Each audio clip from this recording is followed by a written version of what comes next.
Ертегі шалқан. Баяғы заманда шал мен кемпір болыпты. Олардың бақшасы бар екен. Бірде шал шалқан отырғызады. Шалқан өп үлкен болып өседі. Бір күні шалқанды шал тартқысы келіп, жерден суырмақшы болып, әрі тартады, бері тартады, бірақ шалқанды шығара алмайды. Шал көмекке кемпірін шақырады. Кемпір шалдан, шал шалқаннан ұстап, ары тартады, бері тартады, бірақ орнынан қозғалта алмайды. Кемпір көмекке немере қызын шақырады.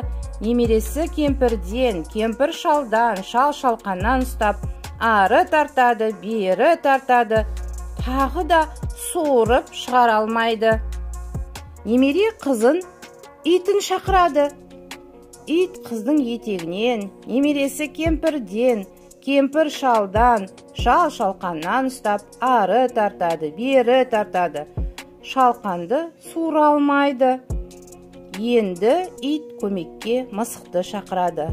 Мысық иттің құйрығынан, ит қыздың етегінен, немересі кемпірден, кемпір шалдан, шал шалқаннан ұстап, ары жұлқиды, бері жұлқиды, шалқан шықпайды.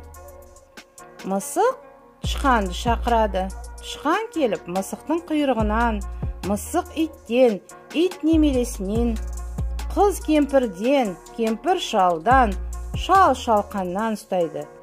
Олар тарта-тарта ақыры шалқанды суырып шығарады.